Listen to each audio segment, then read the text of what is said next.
Déjanos tu consulta a concienciamedica.conexión@gmail.com o comunicate al 4300-9470.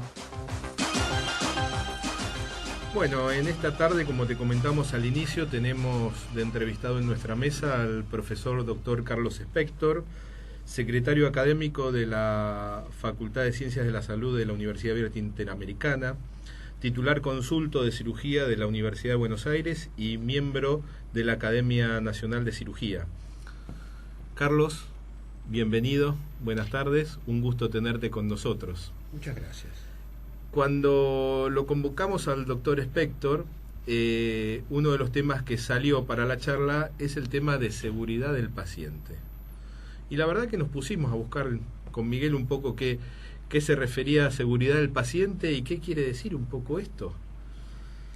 Bueno, es un conjunto de conocimientos, doctrinas, normas, pautas que tienen por objeto reducir los daños innecesarios que van implícitos en la atención médica de las personas. Esto significa pensar de que todos los procesos de atención pueden implicar un riesgo. La medicina es una ciencia de incertidumbre y todo acto médico que signifique además una prescripción, introducir drogas distintas al organismo, introducir instrumentos, colocar dispositivos, todo eso puede producir un efecto muy beneficioso, de hecho para eso está, pero también puede implicar que en algunos casos haya intolerancia. Lo más común es tomarse una aspirina y tener una reacción alérgica. Si esto lo llevamos a los distintos grados de riesgo que puede asumir un procedimiento instrumental, que es mucho más que tomarse una aspirina, ahí se ve que todo acto médico, hasta el más simple, como es la prescripción de un analgésico, puede llevar a un daño. Ahora, esto es muy dinámico. No es el mismo daño el que se podía producir hace años cuando los recursos diagnósticos y de tratamiento eran más primarios, que los daños que se pueden producir en la actualidad. O sea que cada vez que incrementa la tecnología, que eso es a pasos agigantados, eso se ve con la vista, es casi la velocidad de la luz. Cada vez que se genera un nuevo procedimiento, se genera una nueva técnica, a la vez hay que hacer las pruebas necesarias para ver cuáles son los efectos dañinos perjudiciales, que son, desde luego, no intencionados, son azarosos. Nadie tiene la intención de producir un daño. Pero insistimos con lo que dijimos al principio, todo procedimiento implica un riesgo. Ahora, frente a eso, uno podría tener una actitud defensiva, que significa, ya que todo produce potencialmente un daño, mejor no hago nada. Entonces, ahí hubo acuerdo entre los especialistas. No solamente existen errores por acción, es decir, un gesto puede producir un daño innecesario, sí, sino también puede ocurrir por omisión. Si un paciente necesita un determinado tratamiento, yo, para preservarme de que el paciente no tenga un daño eventual, un efecto adverso, no hago el tratamiento que corresponde, yo estoy cometiendo exactamente el mismo error que sería por acción. Es decir, por defecto, cuando no hago lo que debo hacer. Tengo que hacer. Y por acción, cuando hago algo que puede producir un daño sin tomar las precauciones necesarias. Esto lleva al concepto de error médico. Y error médico es un mal término. Nosotros creemos que existe la necesidad imperiosa de cambiar el término de error médico por error en medicina. ¿Y por qué? Porque error médico lleva insensiblemente a la idea de que es un médico, una persona, un profesional que está ejerciendo un gesto, una actitud, y que una conducta equivocada es la que produjo ese daño. Sin embargo, si uno llama error en medicina, agrega al factor médico, o sea, al factor personal, un factor de lo que se llama circunstancias, es decir, todo el entorno que rodea al acto médico. Y ahí viene lo importante, porque no es lo mismo ejercer un acto médico de cualquier complejidad en un hospital universitario urbano que hacerlo en un hospital de campaña o hacerlo en un hospital de guerra. Cambian las De circunstancias. modo el que lugar, al claro. cambiar las circunstancias existe lo que se ha dado en llamar tolerancia al error. Y a medida que pasa el tiempo, hay menos tolerancia al error porque existen más recursos como para precaverse. Estos recursos, algunos son tecnológicos y otros son de procedimiento. Si uno genera pautas, genera normas, genera controles, genera ateneo de control de lo que ocurrió para que no pueda volver a ocurrir lo mismo, todos esas actitudes modifican un poco la cultura. Y cuando eso se hace en una institución, se llama cultura de la seguridad. Entonces, cultura de la seguridad es eso, generar en una institución los conceptos, las normas, las pautas, los reglamentos, los controles mutuos, para que cada uno contribuya a que en ese lugar haya menos errores evitables. Bien. Ahora, no sé, ahí cuando hablaba de error médico se me cruzó por la cabeza mala praxis. ¿Esto tiene que ver con la mala praxis? Sí, claro, la consecuencia de un error médico es una mala praxis en determinadas condiciones. En primer lugar, me parece que es importante definir la diferencia entre complicación y evento adverso. El error médico da lugar a un evento adverso, es decir, una consecuencia indeseable, que es lo mismo. Está bien. Consecuencia indeseable y evento adverso es lo mismo. Yo no quiero que ocurra tal cosa, pero, sin embargo, a pesar de todo, puede ocurrir. Algunos son prevenibles y otros no son prevenibles. Cuando algo es prevenible es porque hemos tomado todos los recursos como para que en caso de ocurrir pueda neutralizarse el efecto adverso. Claro. Lo podemos resolver. Y algunos no son prevenibles. No podemos saber que entregamos un medicamento con muchos compuestos, y algunos de ellos son los excipientes, por ejemplo el almidón que le colocamos a la pastilla para que no sea un polvo, y el paciente hace una alergia al almidón. Entonces eso prácticamente no es prevenible. Pero volvamos a lo primero. Una cosa es el efecto adverso y otra cosa es la complicación. La complicación no es atribuible ni al médico ni al acto médico, es atribuible a la enfermedad o al enfermo. Por ejemplo, si un paciente tiene una apendicitis aguda supurada y yo le hago una incisión para sacarle el apéndice enfermo y después hay una infección en la herida, eso es una complicación. Pero si, por ejemplo, en el servicio de neurocirugía, por ejemplo, el 60% de las heridas en operaciones limpias se infectan, ahí hay un error. Claro, algo pasa. En medicina algo está ocurriendo, tengo que hacer un ajuste, tengo que llamar al infectólogo, al bacteriólogo a ver qué está pasando, mirar si los médicos se lavan bien las manos, si no entra gente inapropiadamente vestida al quirófano. Volvamos entonces a lo de la mala praxis. La complicación no es el resultado de un acto erróneo, sino que es algo que, si bien puede después generar una demanda, seguramente el juez, adecuadamente instruido, adecuadamente asesorado, se va a dar cuenta o va a reconocer de que ahí no hubo ni culpa, ni dolo, ni procedimiento incorrecto. Eso fue responsabilidad, entre comillas, de alguna eventualidad del paciente o propia del procedimiento. En cambio, un error médico, cuando existe incompetencia por negligencia, porque no se tomaron los recaudos adecuados, por impericia, porque, por ejemplo, alguien está realizando un procedimiento para el cual no está adecuadamente formado o categorizado o adecuadamente certificado para hacer esa especialidad. Bueno, entonces sí, yo, por ejemplo, que soy cirujano, me pongo a tratar una diabetes y cometo un error, bueno, seguramente eso es una mala praxis porque yo no estoy certificado para hacer eso. De modo que los errores tienen que ver con la mala praxis. Las complicaciones no tienen que ver con la mala praxis, por más que, como todos sabemos, los pacientes y los familiares tienen propensión a que los buenos resultados son gracias a Dios y los malos resultados es culpa del médico. Sí, más un término mala praxis que hoy aparece en cualquier situación conflictiva, lo vemos en la televisión permanentemente y se habla muy livianamente de mala praxis, que en muchos casos quizás se llama asesoramiento del quien está hablando porque no hay un conocimiento real del término. Usted lo aclaró. Un asesoramiento malintencionado. No, malintencionado, que hay bastante. Bueno, volviendo a lo que hablaba de la cultura institucional, o sea que uno considera que cuando un paciente entra a una institución, tiene que estar todos los mecanismos como para que no se cometa ningún error, ninguna cosa, que al paciente García le den la administración que esté indicada para el paciente García, que ese medicamento esté debidamente corroborado, que no esté vencido, que sea el que se adecue a ese paciente.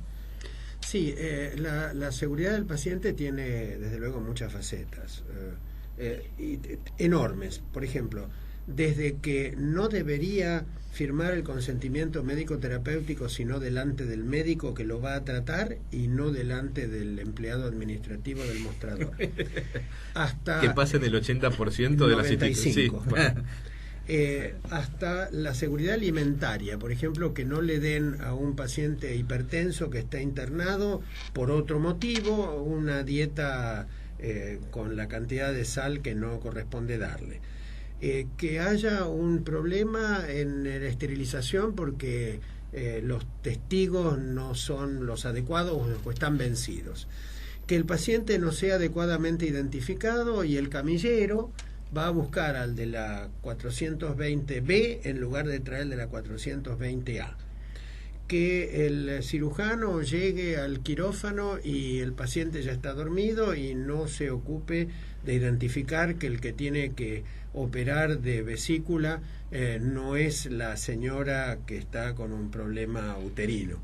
En fin, la cantidad de facetas que tiene la seguridad del paciente son enormes. Por eso es necesario insertar estos conocimientos en todas las carreras que tienen que ver con el área de la salud, porque la enfermera tiene su parte, la esterilización tiene su parte, los farmacéuticos tienen su parte, los médicos, los el equipo camilleros, técnico de quirófano, las instrumentadoras. El equipo técnico de quirófano, los auxiliares, todos tienen que tener. Y entonces, ¿cómo se resuelve esto? Primero hay que enseñarlo, y después, una vez que está enseñado y que alguien está graduado, insistir con eso mientras está haciendo su residencia o su especialización o su licenciatura o lo que fuera. Y cuando alguien está sensibilizado a lo que es la cultura de la seguridad, cada institución tiene que velar por ello. ¿Y cómo se hace? Se crean normas de procedimientos o pautas, de las cuales nadie se debe o se puede separar a menos que el caso salga de las pautas comunes. Si sale de las pautas comunes, la decisión de modificar las normas es colectiva, no es de una persona. Y debe dejarlo fundamentado. Lo segundo más importante es lo que se llama aprender de los errores. Para aprender de los errores hay un principio fundamental que es no castigar. Con lo cual, el que está involucrado en un error, en lugar de ocultarlo, lo pone de manifiesto. Para eso debe haber un espíritu que pueda tolerar la existencia de errores, que tenga la suficiente permeabilidad o flexibilidad de mente como para aprender de los errores y la suficiente confidencialidad como para que esos errores no trasciendan, porque el objetivo es justamente aprender de ellos, sí, educar y no generar a partir de eso un riesgo para el que estuvo involucrado en el error. De manera que todas esas pautas son importantes. Por ejemplo, un recurso que yo implementé cuando tenía a mi cargo un área son los comités de morbimortalidad. Los comités de morbimortalidad son reuniones periódicas que se realizan habitualmente una vez por mes, y cada uno de los servicios o áreas o especialidades presenta los errores o las complicaciones o los problemas que generaron en los pacientes los actos que realizaron ellos durante el periodo inmediatamente pasado. Eso se comunica, se discute y se verifica qué es complicación y qué es error. Entonces, al hacer el divorcio de lo que es complicación y ver cómo se puede a lo mejor evitar la complicación o mejorar los resultados, pero a la vez cuando es un error, cómo se pueden modificar las pautas como para que eso no se vuelva a repetir, pero nunca castigar. Ese Claro. es el principio. Sí, porque si no, no van a poder aprender Claro. o no van a poder modificarlo No, después. claro, no puede seguir mejorando la situación. Un tema que hoy en día es voz populi, ya está en todos los medios, todo el mundo habla, dice, tiene una infección intrahospitalaria, hay un germen intrahospitalaria. ¿Eso tiene que ver un poco con esto del error médico? Tiene que ver, pero es en parte es prevenible y en parte no es prevenible. Por de pronto, los gérmenes que están dentro de los hospitales tienen lo que se llama la resistencia bacteriana. ¿Y por qué? Porque son gérmenes que han sufrido, sobrevivido a los tratamientos antibióticos de los pacientes que recibieron por esas infecciones. Entonces, lo que es exactamente lo mismo que el mosquito que se acostumbró al DDT. Los hijos de los mosquitos que sobrevivieron van a tener capacidad para resistir al DDT o al Gamexane o lo que fuera. Las bacterias también tienen la capacidad de generar bacterias resistentes. Pero hay un punto importante. ¿Cómo podemos prevenir? Si, por ejemplo, lo clásico en los hospitales, la enfermera carga de un frasco ampolla con una jeringa y una aguja, carga el antibiótico una vez que lo diluyó. Para sacar el aire, pone la jeringa con la aguja mirando hacia el cenit, hacia el cielo, saca el aire y junto con el aire saca pequeñísimas fragmentos o fracciones de estos antibióticos que está cargando para inyectárselo a un paciente. Eso que está en el aire es cantidad no suficiente como para matar a la bacteria, pero sí suficiente como para generarle una especie de vacuna. Esa bacteria se vacunó contra el antibiótico que se aerosolizó. Entonces, ese antibiótico que es resistente, esa bacteria que es resistente al antibiótico y se contamina con el paciente que está al lado del office donde la enfermera estuvo preparando ese antibiótico, se va a contaminar con un germen para el cual él no tiene suficiente inmunidad. Y además, el antibiótico tampoco le va a hacer nada. Entonces va a haber que aumentar la dosis o cambiar el antibiótico por uno que es entre comillas más fuerte, más potente, o ponerle 2 antibióticos para que actúen en forma combinada sinérgica, de modo que la infección intrahospitalaria es algo que existe, que va a ser muy difícil de erradicar. De hecho, se admite que es uno de los problemas inherentes a las internaciones, por eso uno trata de dar el alta precoz o temprana a los pacientes cuando ya no necesitan estar, pero hay algunos recursos como para prevenirla. Por ejemplo, este que estoy contando, evitar aerosolizar el antibiótico en el aire, en el medio ambiente, como para que ese antibiótico no contamine, ese antibiótico no produzca resistencia bacteriana y esas bacterias resistentes no contaminen a otros pacientes. O el lavado de manos, que incluso hoy hablábamos un poco de eso. El lavado de manos creo que dentro de todas las instituciones de salud es fundamental para no andar llevando de un paciente a otro gérmenes y cosas así. Sí, o poner alcohol en gel antes de entrar a una habitación, en fin. Bien, bien. Doctor inspector, un tema, ¿qué se está haciendo a nivel de la universidad en formación de los futuros médicos con respecto a conocer estos temas de seguridad? Bueno, nosotros lo primero que hemos hecho es un estudio diagnóstico. Tomamos un cuestionario que fue parte de un estudio estadístico en el año 2006 que se hizo en Estados Unidos y lo hizo una médica que se llama Madigoski, que tiene alrededor de 30 preguntas y que en una escala de estoy de acuerdo, estoy en desacuerdo, me da lo mismo, hemos estudiado qué saben los alumnos sobre seguridad del paciente y tomamos alumnos del último año. Hemos dividido el estudio hemos hecho 158 encuestas. La mitad son de una universidad pública y la mitad son de esta Universidad Abierta Interamericana. Y a su vez hemos dividido tanto en la universidad pública como en esta universidad privada la muestra en 2 partes, una con una charla previa y otra sin charla previa. Es decir, ver aquellos que estaban virgen de alguna información, qué podían saber, y otros que los instruíamos con una charla de media hora. Esa charla tampoco fue original nuestra, sino que existe en la web una charla en inglés que la Organización Mundial de la Salud elaboró en el año 2009 como para instrucción básica de seguridad del paciente. De modo que ahí tenemos 4 grupos. Las conclusiones fueron que los alumnos no saben nada sobre seguridad del paciente. Segundo, que una sola intervención educativa, como es una charla, no sirvió para nada, porque las 2 muestras, sin charla y con charla, son superponibles. Y tercero, que los resultados en una universidad pública y en una universidad privada son absolutamente superponibles. De modo que en el aspecto diagnóstico hemos hecho eso, que es lo que vamos a hacer ahora en el día 24 de este mes.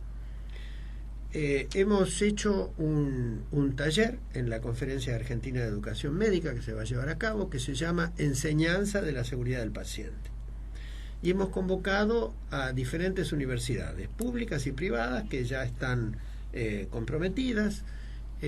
Por ejemplo, la gente del CEMIC va a tratar sobre cómo puede aplicarse las recomendaciones de la Organización Mundial de la Salud para la currícula argentina.